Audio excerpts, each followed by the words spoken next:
Bom dia, turma. Então, dando continuidade a esse capítulo, né? A gente está aí no processo de independência do Brasil, né? Vimos no início da aula passada que as invasões napoleônicas vão aí resultar na vinda da família real para o Brasil, né? A família real vem para o Brasil e começa mudanças na colônia, né?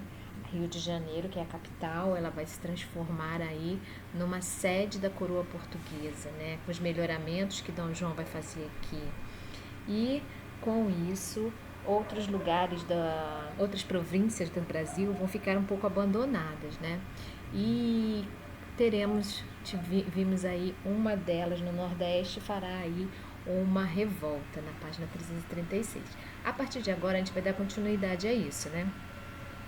Na página 337 a gente tem aqui a continuidade desse momento pós-Napoleão.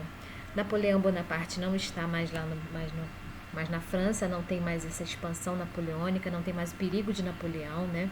O Brasil já foi elevado a Reino Unido em 1815 e lá em Portugal não tem a família real. O governante está aqui no Brasil. E o que eles vão fazer, né?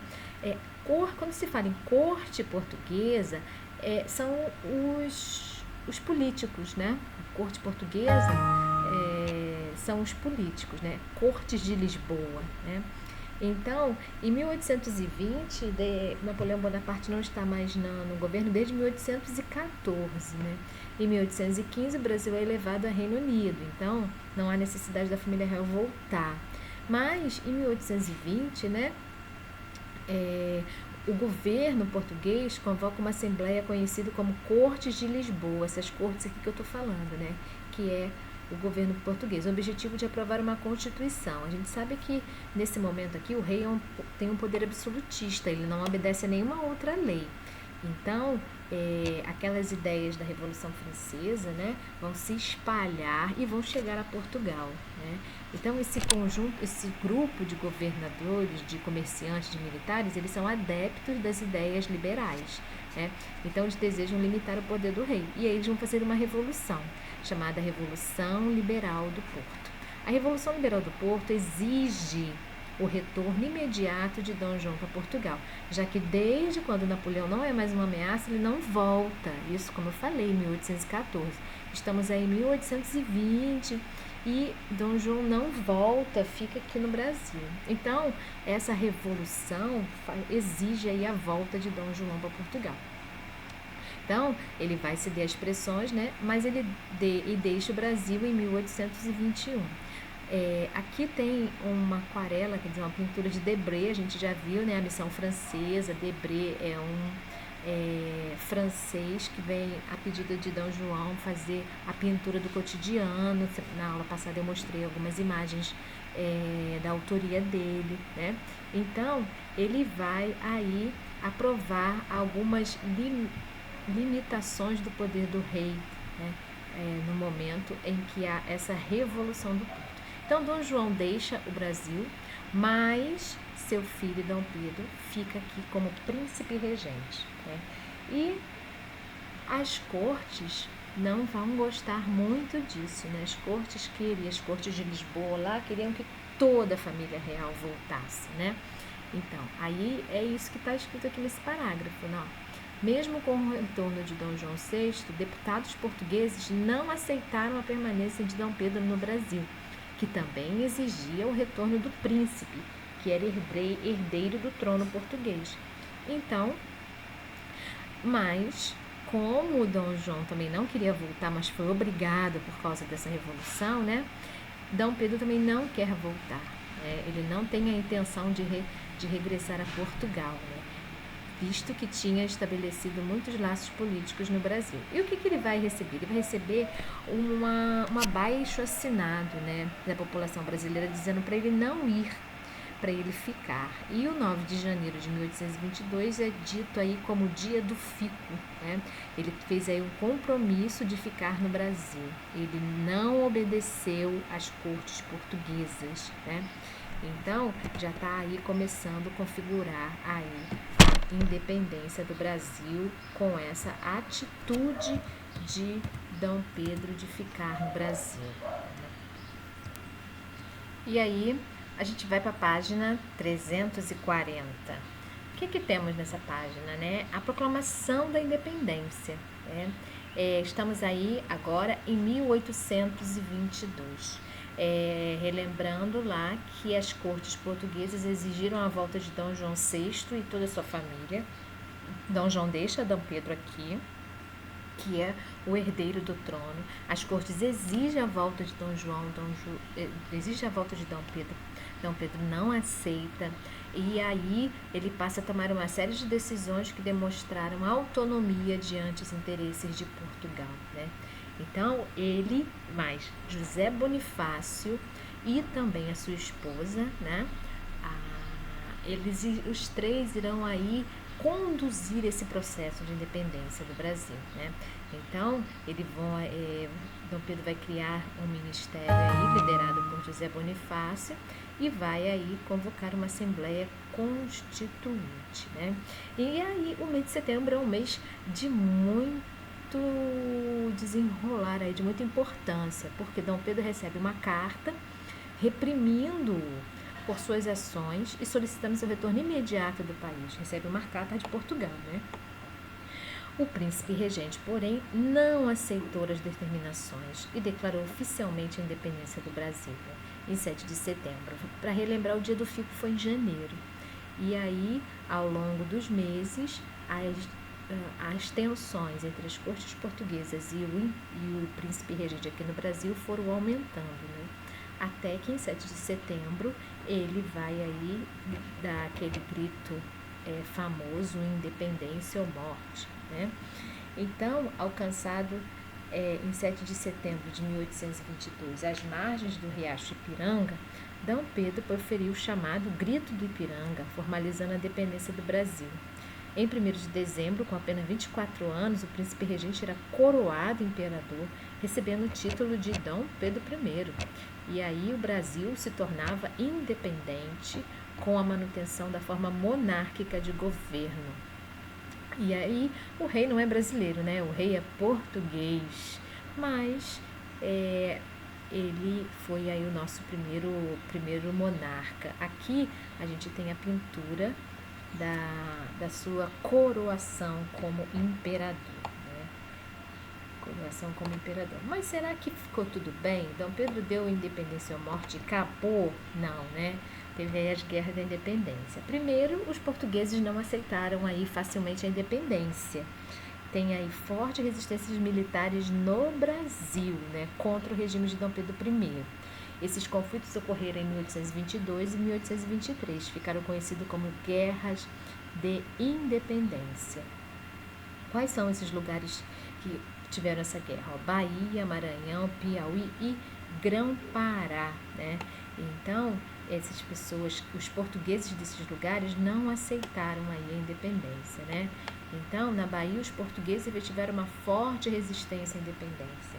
Mas, e no final, né, em 1823, as tropas de Portugal ainda lutaram contra as recém-formadas tropas de Dom Pedro I.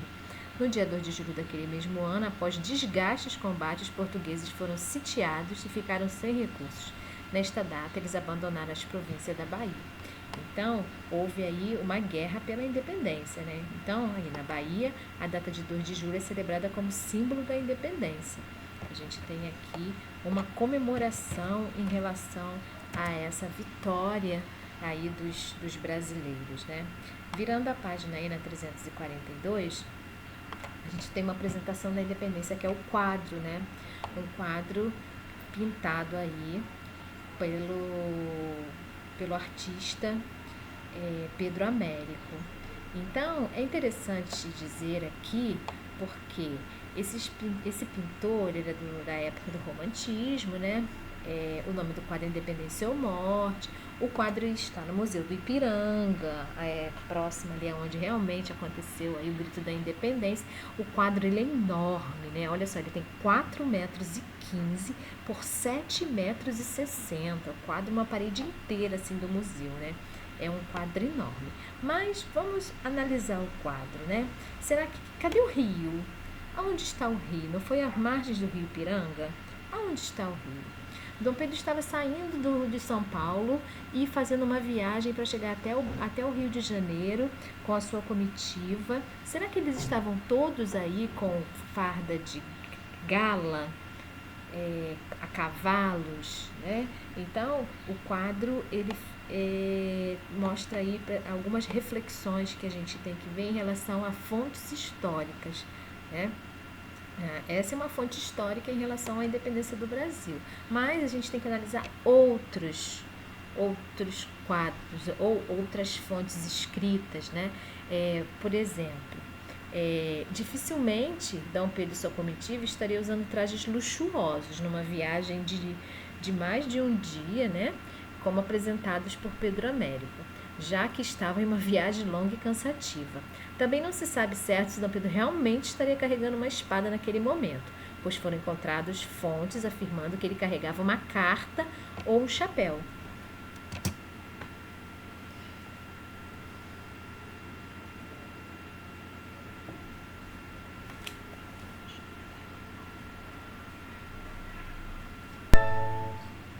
Ele também não estaria montado em um cavalo, pois as mulas eram muito mais comuns em viagens como aquela. Então, esse quadro vocês podem ver aí que não tem muito a ver com o dia da independência, né? Então, quando a gente analisa a fonte histórica, é muito importante verificarmos quem foi seu autor e qual contexto ele foi produzida, né? Sempre buscando entrar em contato com outras fontes sobre o mesmo fato, né?